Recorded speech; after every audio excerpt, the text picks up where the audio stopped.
Oh, good morning, guys. Hey, Sorry, we're running a little behind here. We forgot about We you. got all honed in on everything going on this morning, so you guys are we've got our office manager coming in this morning, starting her first day, and we've got an estimator coming in at 10:30 to interview.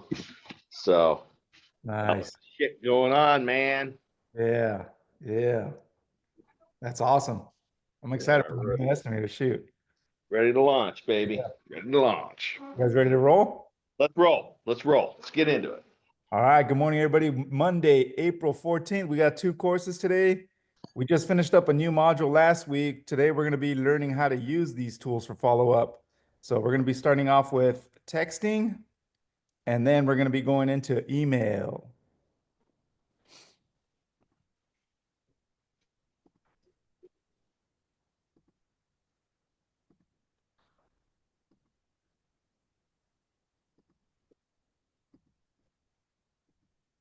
Types of follow-up. The number one preferred way to follow up is texting using this little device that you already own. Now what we have to do is figure out the information in their little box. Texting is preferred because, number one, it's so fast, it's so easy, they have it, it's next to them all the time, it's next to you all the time. I can transfer data, and this piece of information they carry with them, that you carry with you, contains everything I need to know about a customer. If you're gonna have one contact, this is it. It's not their home phone and it's not their email. Their email would be the least preferable of all of them. First of all, I want you to start asking. I want you to make it a priority to ask, what's your cell number? Or a better way, where can I text you this to? A piece of information or a photo or an image. Just ask, where can I text the data to? I'll tell you another tricky way to do it is just grab their phone and say, can I take a picture of you in the blouse or the shirt or in front of the car or at the desk or in front of the house or in the kitchen? Let me take a shot of you with their phone and then say, do you mind if I text it back to myself? I'd love to keep a picture of you in your new house. All you have to do is ask. You got to make it a priority. Try texting data during the sale or even at the close. What I mean by that is this. When somebody's requesting data from you, we talked about earlier, your chances of converting that lead if texting during the sale goes up over 300%. During the close, it would also substantiate a close by doing things like maybe you saw me doing the Turnaround King, where I actually took pictures of the customer that was buying the product. Okay, they were closing on a gym membership and said, let me get a shot of you. With the world so social today, with all social mediums around, people are getting picture crazy, hungry, selfies of themselves. I have never, ever had a customer deny me a photo of themselves, a photo of me and them, a photo of me and them on their phone that I could text back to myself, okay? So what are you gonna do? Your phone, this phone, their phone is your number one senior best preferred way to follow up a customer. It is proven to be the Mac Daddy. Make it a priority, grab their data, okay? Drop the other forms of, not follow-up, but information that you're looking for like home and email, and make the cell number, their text, your primary form of contact.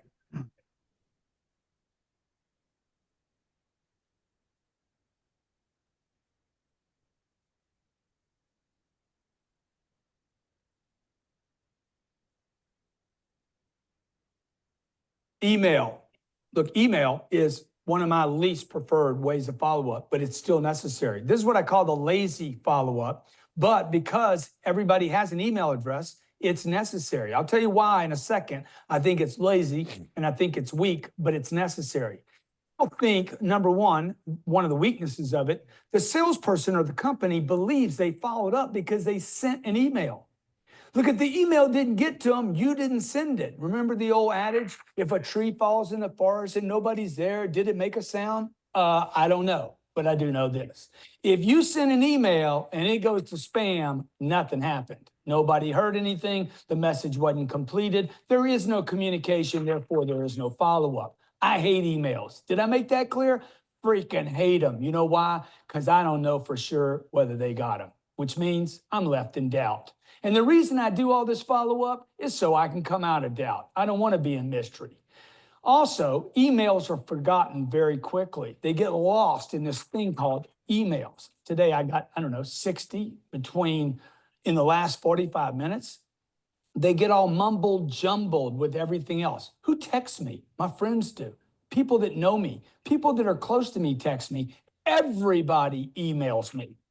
Also, when you send an email, okay, because so many disadvantages, there's some things you need to embed in that email that can help you. Number one, always a call to action. Please call me back right away, and phone number.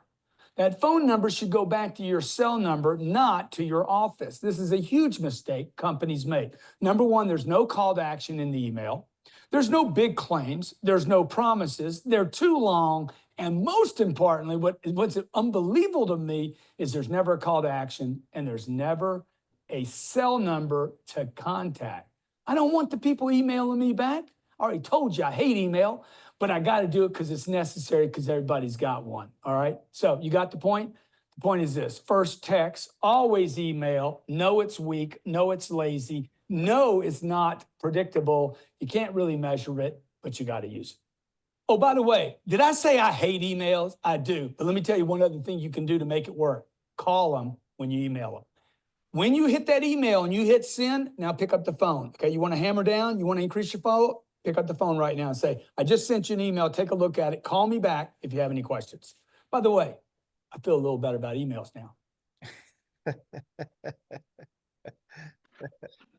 Bam. You know, one thing that's really important about in general with communication is anytime you see a phone number, a contact, you should put it in your phone so you have it when you need it. Just make a habit of it. Anytime I see some guy with some company's, name on a sheet, if I know it could come up later, even if it might not, I put their name, phone number, email, company into my phone so that I can share the contact to someone easier later. It's just a good habit to get into, And if you put them in your phone and they actually do call you, it's a real call, not some robocall. Because I don't know about you guys, but I get about, 15 to 20 robocalls a day, which makes me not answer the phone. 20.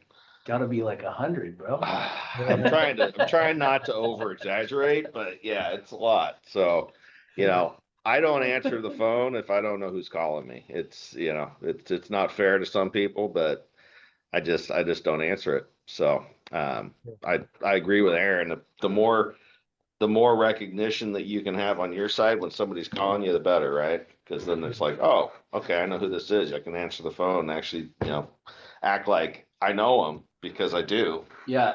Suppliers, subcontractors, GCs. I mean, when these guys are in our Wednesday meeting, even the consultant guys that I don't think I'll ever call, the insurance guys, I'm putting their number in my phone. And then I text them my contact info during the meeting. I think it's just a good habit to get into on initial contact of a project. Like you get something like this this is the Walmart contact list for shames. Put all these people in your phone. So you have project assistant,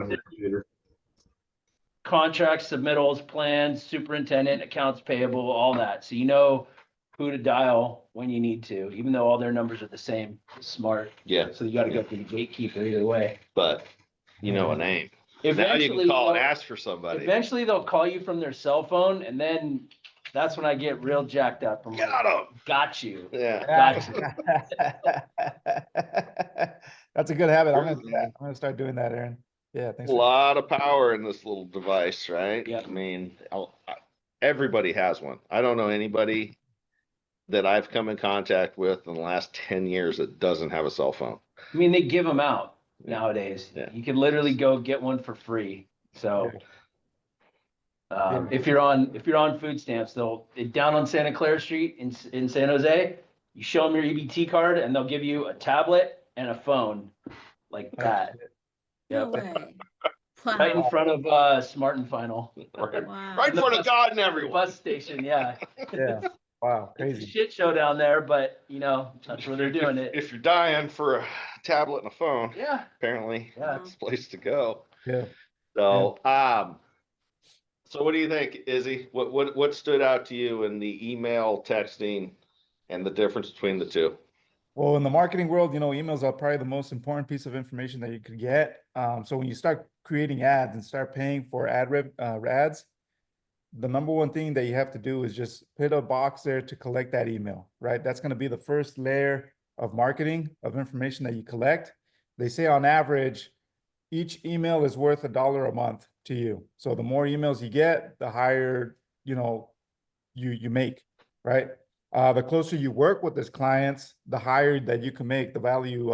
You can bring them up your value ladder and make it with them over time. So it's important to collect those emails.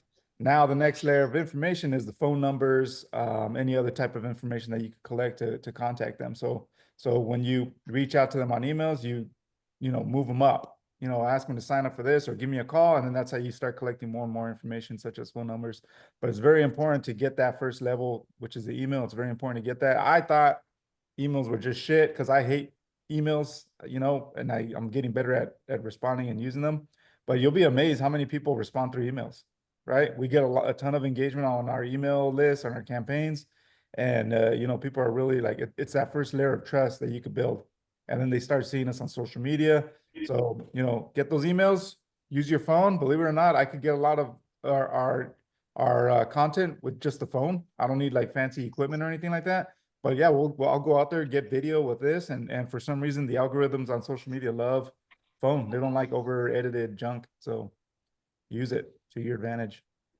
one other thing, I was emailing MJ this morning. He was asking about bid rooms and where to find plans and stuff. And just to follow up on that, I don't know if you saw my response, MJ, but one thing that we had talked about, I think last week when we were going through what was that job called?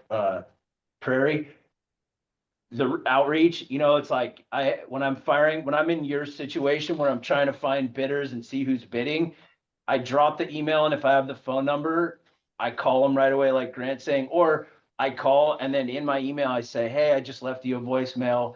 And usually you can also kind of put a question in there and kind of like elicit a response from them, and you can kind of give them an action item almost where they have to call you back, and then you can start talking to them. Like you could be reaching out about seeing if they're bidding and then ask them a question about the project, and it almost gives them that reason to get in touch with you. And on bidding in general, like I promise you, the more of these things you submit, the more you get into like you're getting these bid invites from wherever, right? And when you respond, the algorithm if you're responding through Building Connected, Construct Connect, or whatever, the algorithm picks up that you submitted a bid, and you start popping up as an active bidder in the algorithms, the software's algorithm. And once we started just going full bore, Sean and I, before Jared's time in the dark days, we were shooting them in using Excel, patching them together last minute, and then we just started getting this flood of invites from all these contractors I had either heard of or never heard of, but they just started flowing in, and you notice this tide come in, and it's the algorithms behind the scenes are definitely doing it. So MJ, another thing, when you get those invites on Construct Connect or Building Connected, if you haven't yet, you will. But even if you're not going to bid a job, click not bidding, and it shows that you're interacting with the software. It shows that someone's on the other end of the line, and your name starts getting prioritized up to the top of the list. That's at least what our Construct Connect guys told me, and these tech people have basically been saying is you interact in the software. Yeah. Yeah, like you said, even if it's a no, Yeah. the fact that you took the time to respond shows that you're engaging. And so your email address becomes more active, right? Yeah, because you got to imagine they have a ton of ghost emails probably. They've got every piece of data they've ever collected, blasting it out to everyone. People quit, people moved on, fired, whatever. And so, yeah. It's a good tip, Aaron. I like that. Bam. Yeah, my Oh. plan is today I'm going to actually call on that project and just see where the bids came in at all categories, because I'm kind of curious where, even though they didn't use my name, I'm curious where I landed, so that way we can adjust accordingly if need be. Yeah. Because the one guy that I talked to, All America Construction, Carlos, I talked to him on Friday, and he was the highest bid, but that's just the way he is, and that's just the connections that he has. And he said he went from 2 bids by now, he usually landed, to he's done 3 bids and has not landed one yet. And I got to remember that with commercial, they actually do go with the cheapest bid, that because in residential, you're always taught you never go with the cheapest bid, because if you do, you regret it. And oh no, there was a, I don't know if you guys got an update on this, but that's the bid number. So we got 1.5, and the cheapest bid was 1,146,000. So it's a huge difference. Yeah. Yeah. So I'm also gonna, like I said, I wanted to get some information, because Carlos said that our demo was very high on that.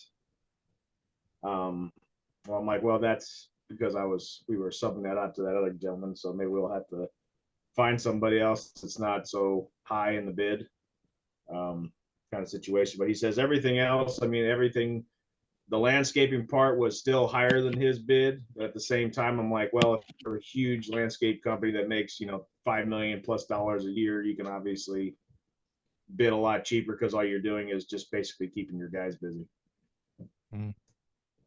All right, but see, hey, all that data helps to build the expectations going forward, right? And another Oh, thing that Aaron 100%. does really well is he'll find, like Stetson Road, for example, he'll find a specialty sub that, like, there's only so many guys that go out and do this drilled caisson work, right? So he'll talk to them to also then find out who else is bidding, because they're getting solicitations from everybody who's bidding that job, right? So if you can figure out, like, what's the one specialty sub where everybody's going to be looking for a number from them, and you've got that relationship, a lot of times that'll help identify other general contractors that maybe didn't show up on the list for whatever reason, or you don't know about. It's another good way to kind of broaden your reach. The specialty slubs and the material suppliers are good ways to find out. Like, if you make, like, that Monty guy, seems like he knows a lot of what's going up in your area, and his trucker Sam probably hears a lot of stuff on the grapevine. The other thing when you're talking to these GCs is, like, a typical grant question would be, what else you got? What else are you guys bidding? And make sure when you talk to them, make sure you are added into their bid list. And like I emailed you this morning, I go and fill out people's web forms all the time, whether it be a new material supplier or whatever. I fill it out so that they have my email, they know who to call back. And then you're just it's just another way to outreach, but definitely ask all these people you submitted to, what else are they working on? Sure. That's the plan. I mean, we had, just for a reference, that Stetson Road job, MJ, that spread of 1,000,001 to 1.5. Honestly, that's not that crazy. That's pretty typical. We had one that the Stetson was 1.1 to 7.5 million. Like, that's crazy to me. I'm used to seeing 50% spreads in public works bids a lot of the time. Like, usually there's that crazy gap, and it's like, wow. Yeah, 7.5 million almost feels like they moved to decimal. Yeah, I know, right? Like, oops, Yeah. moved to decimal. Who was the low on that one? I couldn't. Rehab. Oh yeah, it was TJR 700. Resource. It was actually not 1.1. It was 790,000 to 7.5 million. I misread my notes. So below sub 1 million to above 7 million on a little culvert job. Yeah, Okay. it's pretty nuts. It's a difficult job, but Not 7 million. Oh. It's difficult. And the other thing that Carlos brought to our mind is on the bid, it was they wanted virgin AB and not recycled. And that's what I was telling you guys, Aaron, I also told him, but so Tiger, you can get road base or AB for $15 a ton. So that's actually a really good price. Obviously, that's not trucked, but that's still pretty damn cheap. Yeah. 10 All right, guys. We've got 2 bridges, a fish habitat structure, and a little dirt job to bid this week. So we will be head down, burning through this stuff.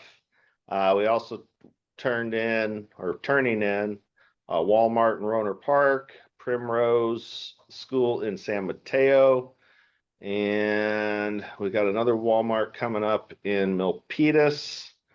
Is that this week too? Yeah. Oh man, every time we try to do less, there's more.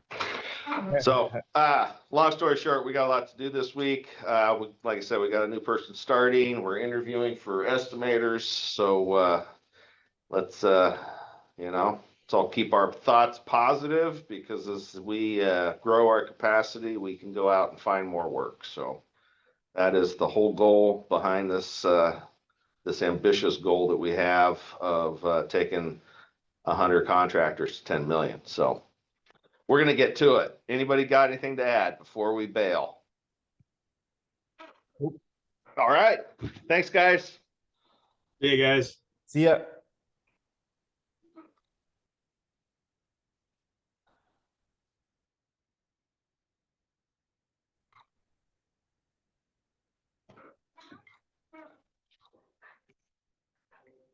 Are we still on? How are we still on?